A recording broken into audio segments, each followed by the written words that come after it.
What you are about to hear is a story about 43 people in a venue designed for thousands, at a wheelchair basketball match during the 2025 Invictus Games in Vancouver, Harry's flagship charitable project, the one he points to when asked what he built after leaving the monarchy. The event whose mission is to honor wounded veterans and demonstrate what they can still achieve. 43 people paid to be in that room, and according to investigative biographer Tom Bauer, approximately 100 additional people were brought in by organizers and positioned around Harry and Meghan for photographs. Bodies placed to fill the camera frame that was going to exist regardless of whether any audience had shown up. Let that image settle properly before we move forward. Hello friends, my name is James, and you are watching Royal Daily Report, your #1 source for the most exclusive and most shocking royal stories on the internet. If you are new here, hit that subscribe button right now, because tonight we are going through the documented chain of events that produced that image. Not as a collection of gossip items, not as a tabloid summary, as a sequence with dates, names, formal complaints, and corporate decisions that each individually tell a story and that collectively connect into something with a shape and a logic that is impossible to look away from. And if you have been with us from the beginning, you already know. We never hold back. We never pull back. Let us get into it. And before we go one single word further, if you are not subscribed to Royal Daily Report, you are missing the most thoroughly documented royal analysis anywhere on the internet right now. Hit that subscribe button. Turn on those notifications, because this story has layers that most channels have not fully excavated. Subscribe now. Let us get into it. The athletes at that Vancouver wheelchair basketball match were real. The injuries they carried onto that court were real. The suffering that produced those athletes, the accidents, the conflicts, the service that changed those lives permanently, was absolutely real.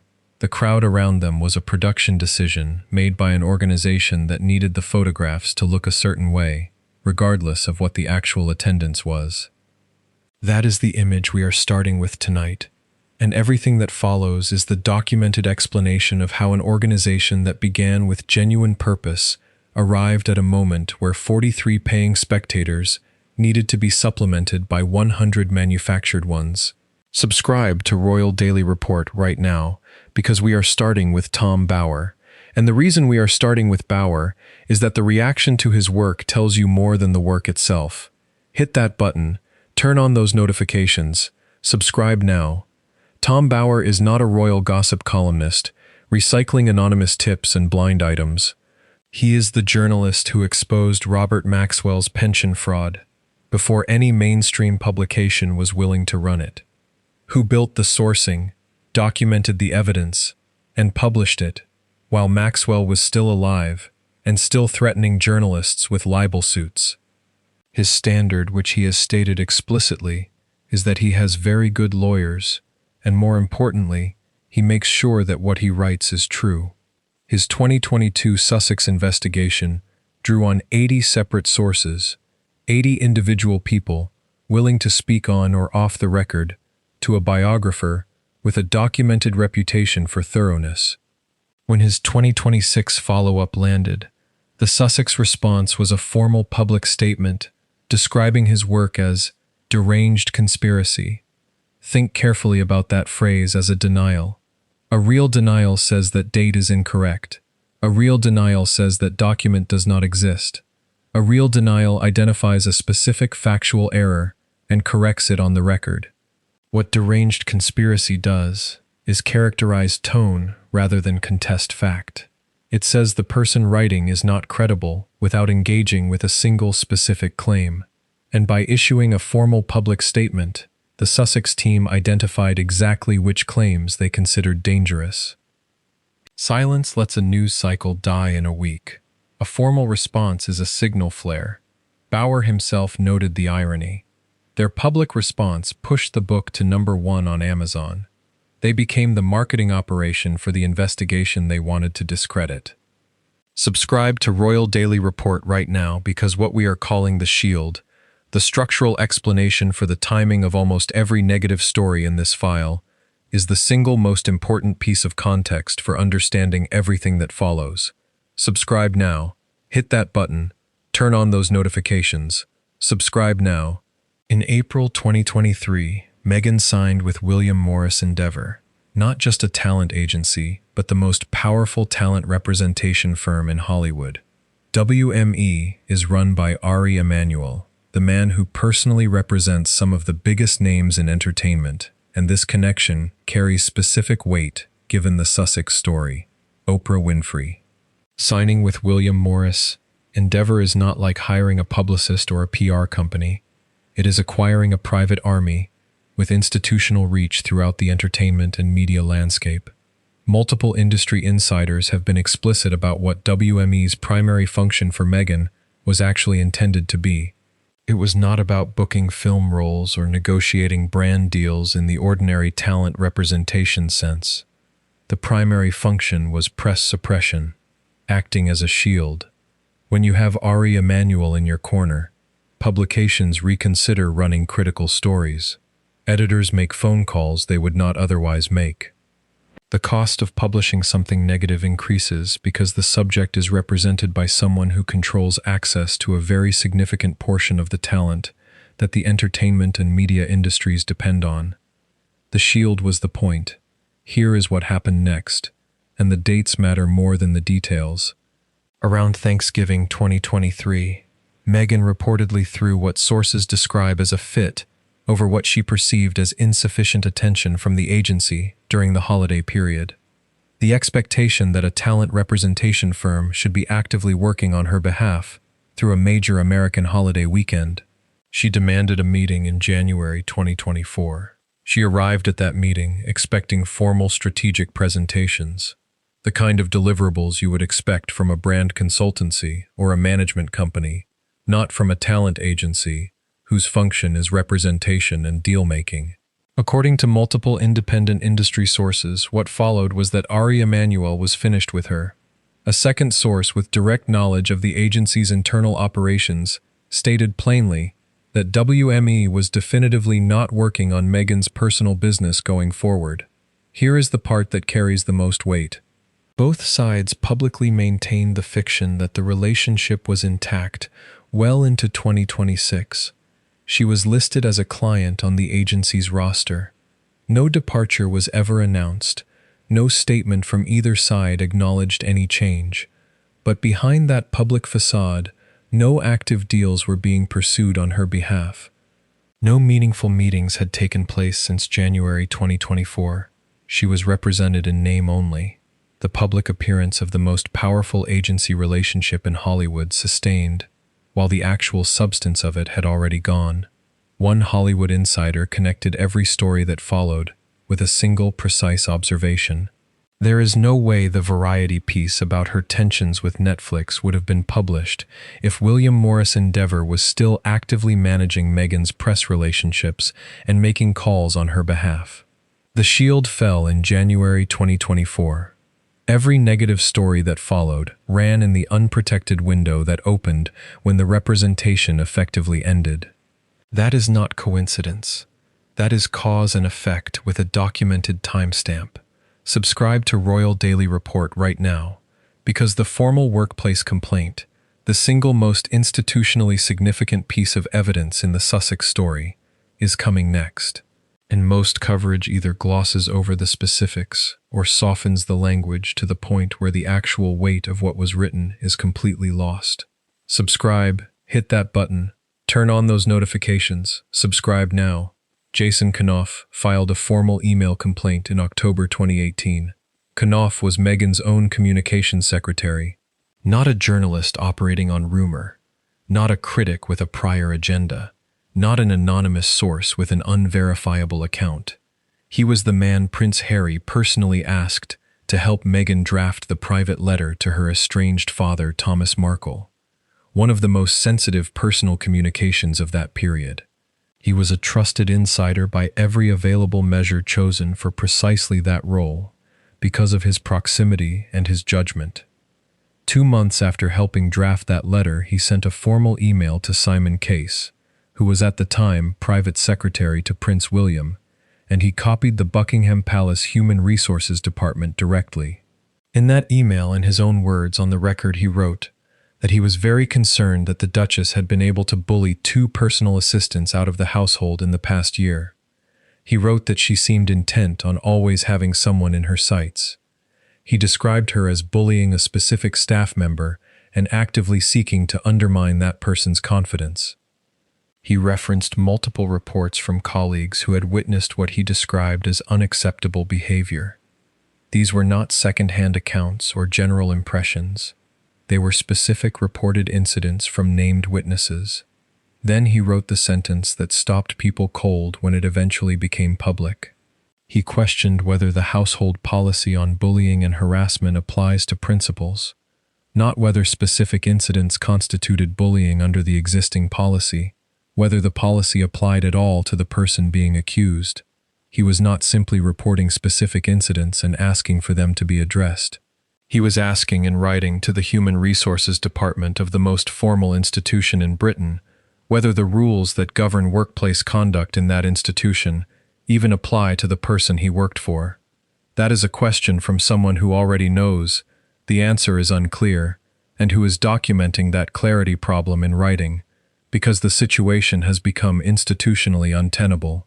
Meghan's official response, delivered 3 years after the complaint was filed, through a spokesperson, described it as the latest attack on her character, particularly as someone who has been the target of bullying herself.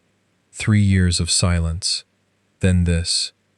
A formal HR complaint from her own trusted communications secretary filed with the Palace HR department citing specific incidents and specific witnesses was reframed in a single sentence as an attack from a bullying victim. The accuser became the accused. Harry reportedly asked Knopf not to pursue the complaint. Knopf resigned approximately 1 month later and went directly to work for Prince William. Buckingham Palace's internal investigation findings were never released, but the trajectory of the man who filed the complaint tells you everything about how seriously the institution took what he reported.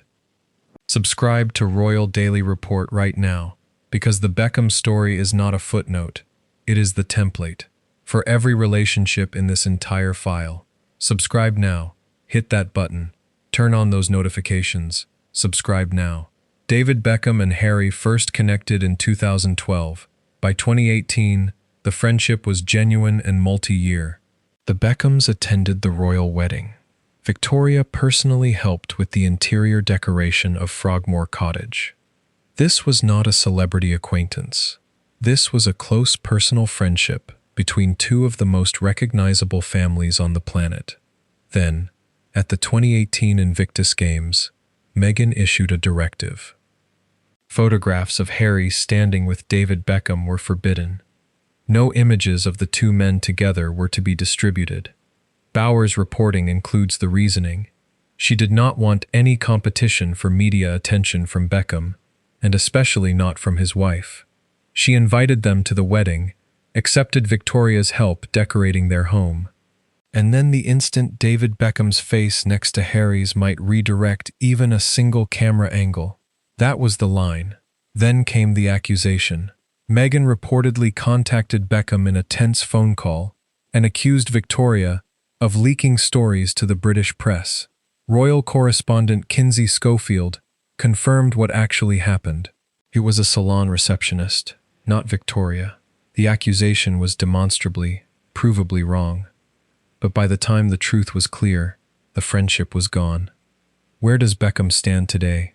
He has said publicly and explicitly that whenever the Prince of Wales sends him a message asking him to do something, the answer is always yes.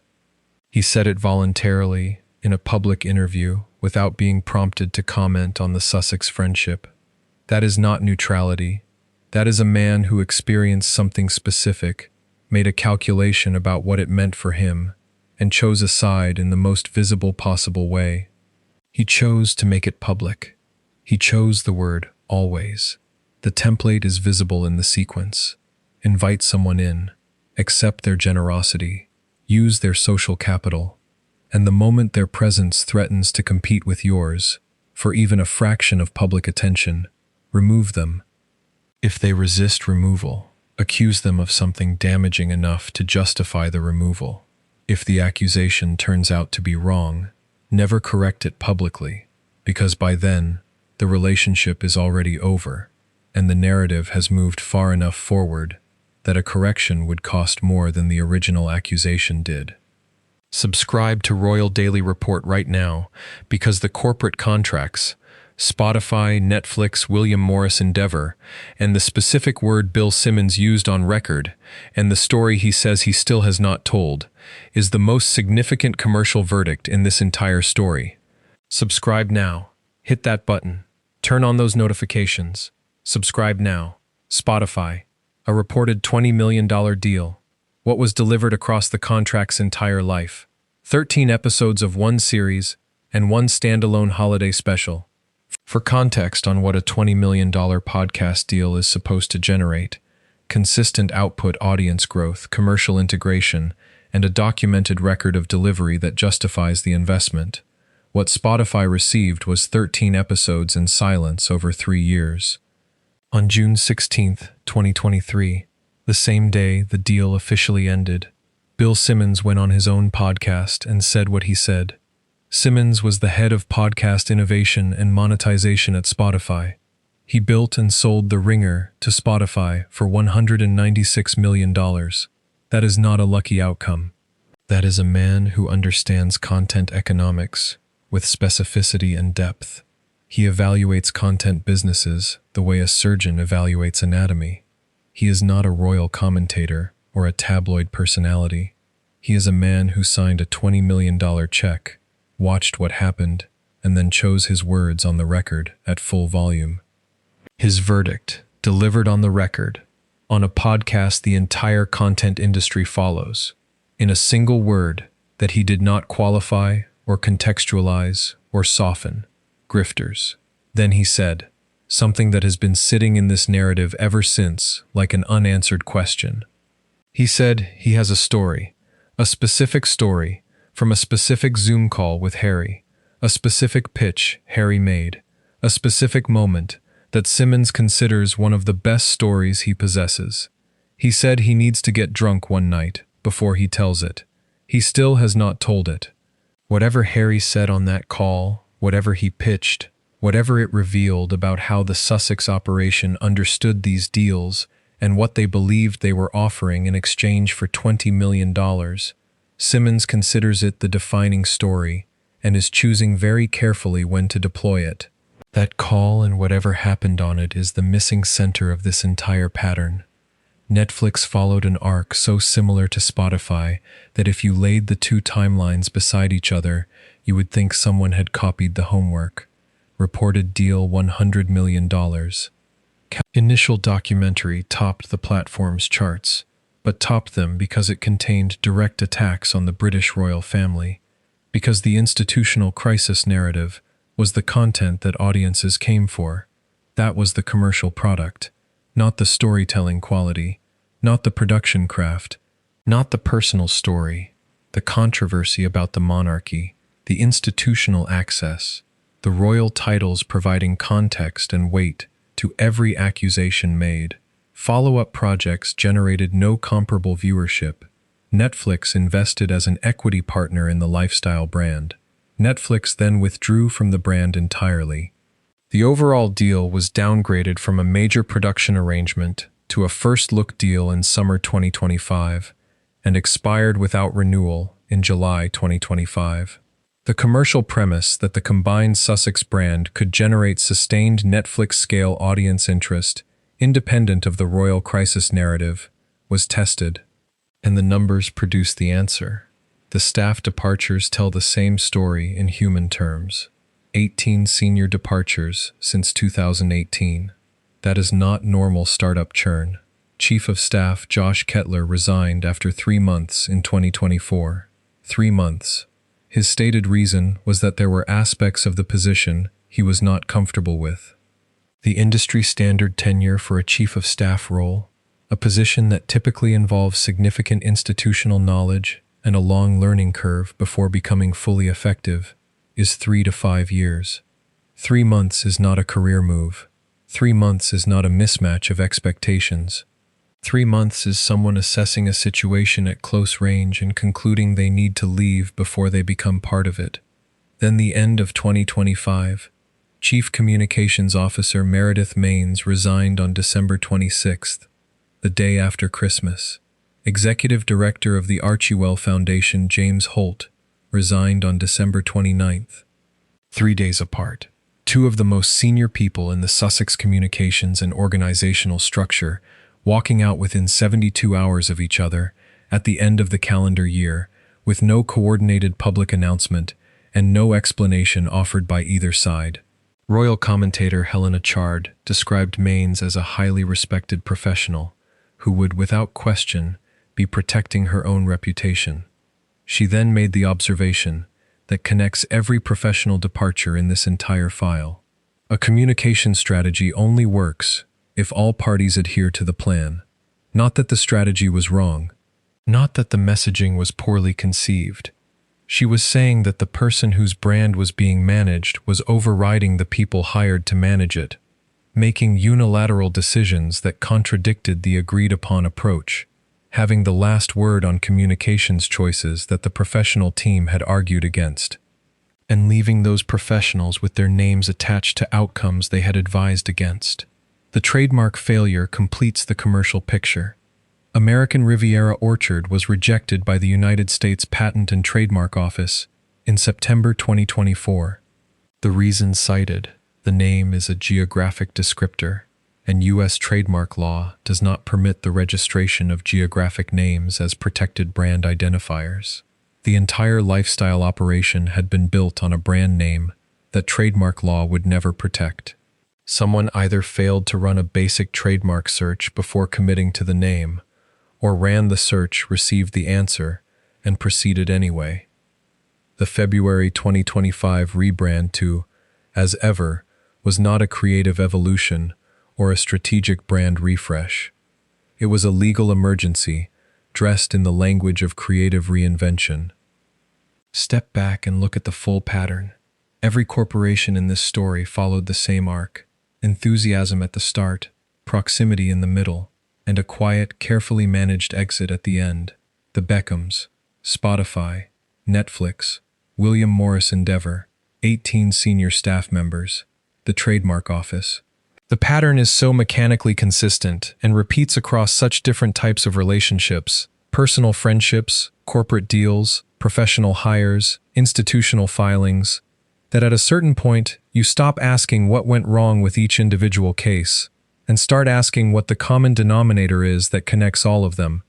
The answer is sitting in the public record, documented by the people who were closest to the machine, confirmed by the corporations that wrote the largest checks and then quietly did not renew them, and summarized most efficiently by a man who said one word on a podcast in June 2023 and then mentioned a story he still has not told. 43 paying spectators, 100 manufactured ones. Athletes who gave parts of their bodies in service to their countries, competing on a court surrounded by a crowd that was a production decision. That image is the clearest summary of everything documented in this file. The mission was real. The veterans were real. The gap between the reality and the presentation, the 43 and the 100, that gap is what every corporate partner, every professional hire, every talent agency, and every friendship in this story eventually encountered, and every single one of them reached the same conclusion, quietly, carefully, in their own time, and then they left. That is all for tonight, friends. I am James, and this has been Royal Daily Report. If this story hit different for you tonight, hit that like button right now. Subscribe if you have not already, and turn on those notifications, because we are here every single week with the complete documented picture that other channels skip past. Share this tonight with someone who follows this story and who deserves the full file, not just the headlines. Subscribe now. Tell 5 friends. I will see you in the next one. Until then, stay informed, stay curious, and stay royal. Goodbye, friends.